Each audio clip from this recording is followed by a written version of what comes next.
alaikum, bien sûr, merci, avec plaisir. Je suis ici car j'ai eu un coup de cœur pour le Sénégal en 2016 lors de la Biennale de Dakar.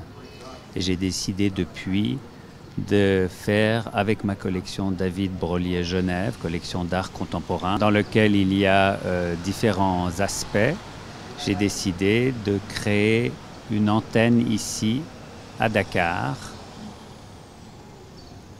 Donc, pour vous, vous avez des collections d'œuvres africaines en fait.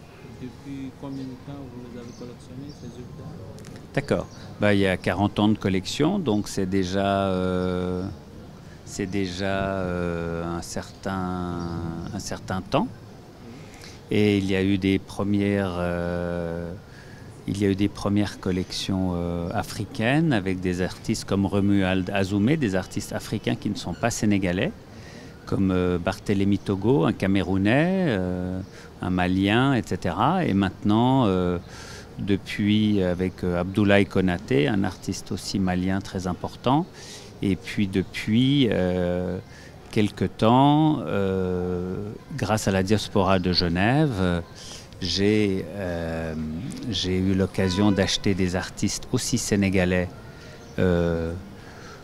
Ousmane Dia à Genève, qui est un artiste sénégalais de la diaspora à Genève. Et depuis 2016, quand je suis venu à la Biennale de Dakar et quand j'ai été absolument subjugué et impressionné par la qualité du programme off et la qualité de la Biennale de Dakar, j'ai acheté Fally Senso et Kémi Bassène, qui sont des artistes sénégalais. Et Fally Senso, qui pour sa grande fierté et pour notre grande fierté est dans le programme officiel de la Biennale de Dakar de 2020. Mais qu'est-ce qui vous fait dire qu'on doit laisser le patrimoine sénégalais aux Sénégalais?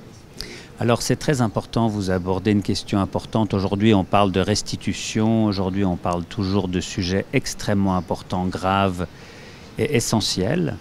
Mais moi je parle du patrimoine qui doit rester au Sénégal et c'est pour ça que je suis venu et que j'ai fait un prêt à long terme d'une œuvre que j'ai acquise d'un artiste très important sénégalais qui s'appelle Vieux Diba, que j'ai remis au Musée des civilisations noires en prêt avec à terme un don. C'est-à-dire que cette œuvre sera dans le patrimoine sénégalais et ne quittera pas le territoire sénégalais. Ce que je veux dire, c'est que il est très bien que l'Afrique soit représentée par des expositions à l'international, à Paris, à New York, à Londres, à Genève, etc. Mais il faut que la culture africaine soit aux Africaines et aux Africains et qu'elle puisse bénéficier de cette culture aussi. Donc je voudrais contribuer à ce geste d'encourager des collectionneurs et collectionneuses à venir et à donner, prêter des œuvres d'art d'artistes sénégalais ou africains pour que ça reste sur le continent. Et c'est pour ça que j'ai fait ce geste qui est une première et j'ai ainsi démarré une relation dans le cadre d'une convention qui suivra entre le musée du Sénégal, le MCN, l'État sénégalais et ma collection. On va parler un peu d'un sujet aussi qui fait l'actualité, l'immigration des jeunes. Qu'est-ce qui pousse selon vous, les jeunes à quitter leur pays pour un Eldorado entre guillemets? Tout à fait. C'est pour ça aussi que je suis là. C'est pour dire aux jeunes Sénégalaises et Sénégalais, aux jeunes Africains et Africaines, que la Suisse ou l'Europe, ce n'est pas l'Eldorado, ce n'est pas le paradis, mais pour eux, c'est l'enfer. C'est l'enfer d'abord de risquer leur vie, de prendre des risques absolument incroyables.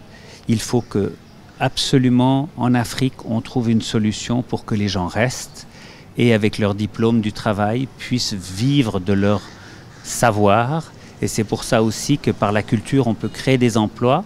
Par la culture, on peut susciter des vocations. Et c'est aussi pour ça que je suis venu, pour développer cet aspect-là et développer peut-être les nouveaux artistes, les nouveaux restaurateurs, les nouveaux directeurs de musées, toute cette nouvelle génération de gens dans la culture.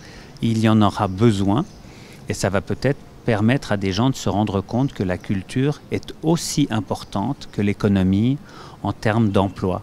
La culture est souvent un tout petit peu mise à l'écart et je pense que c'est une erreur. Je pense que pour essayer de trouver une solution, on doit promouvoir aussi les talents sénégalais. Est-ce que vous avez déjà aidé certains jeunes sénégalais comme ça à faire des expositions, histoire de croire en eux? Absolument. Alors je l'ai fait dans le reste du monde, mais pas encore au Sénégal, sauf que j'ai acheté un jeune artiste en 2016, Fally Senso, qui n'était pas très connu du grand public, et que lui sera à la Biennale dans le programme officiel 2020 de la Biennale de Dakar. Donc c'est une grande satisfaction et c'est une étape importante pour lui. C'est un artiste de très grand talent.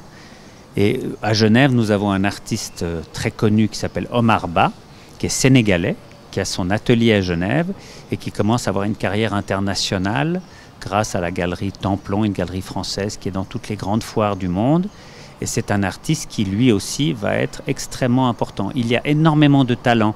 Ousmane Baye, votre grand designer, qui maintenant a pignon sur rue, sur la Corniche avec une boutique. Quand je suis venu en 2016, c'était extrêmement confidentiel. Donc l'évolution se fait et vos artistes et vos talents vont être de plus en plus connus. Je suis habillé par Cheikha, un grand artiste de la Médina. Cheikha est un grand artiste d'un collectif d'artistes qui mérite aussi d'être très connue. Célie Rabican, une grande talentueuse créatrice chez vous aussi, qui a eu la chance de pouvoir habiller Beyoncé, donc ça permet aussi par ces gens-là d'avoir une notoriété plus importante. Mais il y a énormément de talents au Sénégal qui méritent qu'on les reconnaisse et je vais faire tout ce que je peux pour être l'ambassadeur de bonne volonté et l'ambassadeur de la culture sénégalaise à mon niveau. Derejef Myokobok.